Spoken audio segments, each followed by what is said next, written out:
শাহিদ, দুই উপজেলাতেই প্লাবনের ভয়াবহ অবস্থা। দুর্গত এলাকার এখন কি পরিস্থিতি আমাদেরকে জানাবেন। এখন আমি আছি হালুয়াঘাট উপজেলা স্বাস্থ্য কমপ্লেক্সে। শুধু এই চিত্রটা যদি আমি দেখাই তাহলে এখানের বন্যার ভয়াবহতা কি অবস্থা সেটি বোঝা যাবে। এই বন্যার কারণে যারা অসুস্থ হবেন বা এমনিতেই অসুস্থ রোগী যারা রয়েছেন তারা যদি হাসপাতালে চিকিৎসা নিতে আসেন তারা কিন্তু এই চিকিৎসাটা নিতে কতটুকু ব্যাক পাওয়া হচ্ছে। আপনি দেখেন যে হাসপাতালের ভিতরে পানি রয়েছে এবং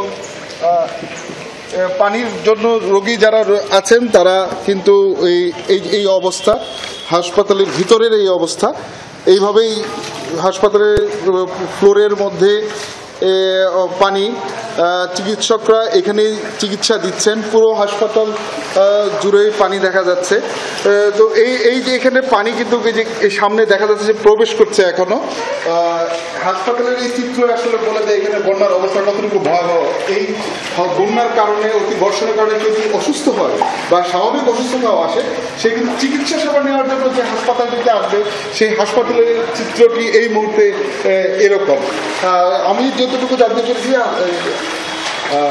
পাহাড় থেকে যে পাহাড়ি ঢল যেটি নেমে এসেছে সেটি হাসপাতাল যে অবস্থান উপজেলার স্বাস্থ্য কমপ্লেক্স সদরে এখানে আসছে। এখান থেকে বিভিন্ন নদীর মধ্য দিয়ে এই পানিগুলো নিষ্কাশন হবে। আমাদের স্থানীয় যারা রয়েছেন তারা জানিয়েছেন অতীতেও এমন হয়েছে, তবে এবারে পানির পরিমাণ খুব বেশি থাকার কারণে দুর্ভোগটা বেশি হচ্ছে বলে তারা আমাকে জানিয়েছে। অনেকই ভয়াবহ অবস্থা। শাহিদ, ধন্যবাদ আপনাকে। এবার একটু নেত্রকোনায় যেতে চাই, সেখান থেকে যুক্ত আছেন সহকর্মী কামাল হোসাইন।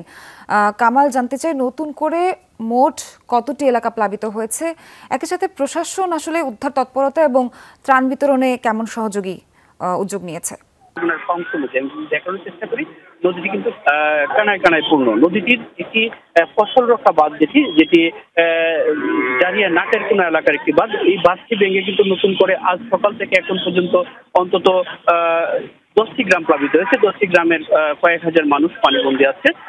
শ্রীলঙ্কা আবারও রপ্তানিতে শীর্ষে। এই স্থানীয়রা যে বিষয়টি জানিয়েছে, এই বাঁধটি ভাঙার কারণেই গত 2 ঘন্টায় কিন্তু এখানে রেল লাইন প্লাবিত হয়েছে এবং রেলের ঝুঁকি নিয়ে রেল লাইন ট্রেন চলছে। এবং জেলা প্রশাসক আমাকে জানিয়েছেন, জেলা প্রশাসক বনানী বিশ্বাস, যে নেত্রকোনার অন্তত শতাধিক গ্রাম এর মধ্যে প্লাবিত হয়েছে। নেত্রকোনার কলমাকান্দা, দুর্গাপুর, বারহাট্টা এবং পূর্বধুলা উপজেলার বিভিন্ন অঞ্চল, অন্তত 25টি ইউনিয়নের লক্ষাধিক গ্রাম কিন্তু এর মধ্যে প্লাবিত হয়ে গেছে।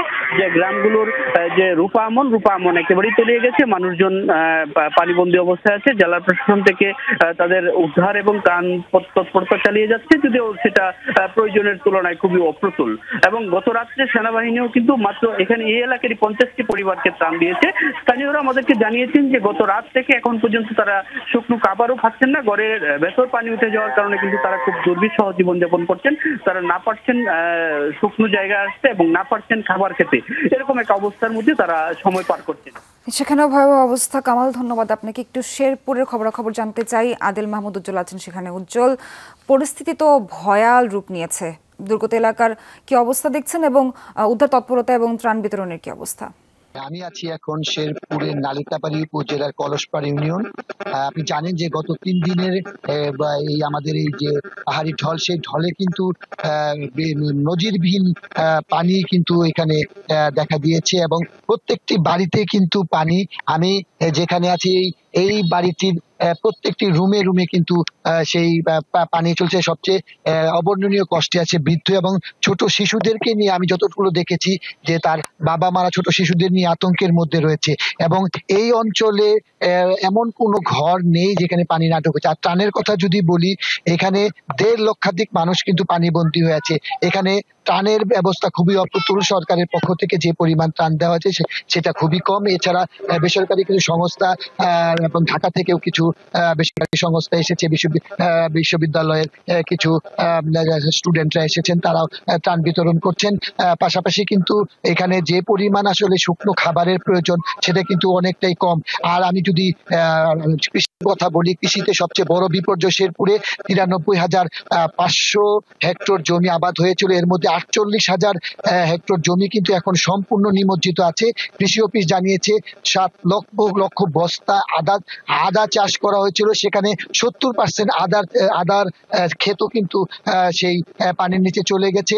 এছাড়া প্রায় 90% পুকুরের যে মাছ সেটা ভেসে গেছে, অবর্ণনীয় দুর্ভোগের মধ্যে আছে। এবং এই মুহূর্তে যদি প্রশাসনের পক্ষ থেকে কিছু শুকনো খাবার বা ত্রাণ সহায়তা না করা হয়, তাহলে কিন্তু এই অবস্থা আরো খারাপের দিকে যাবে।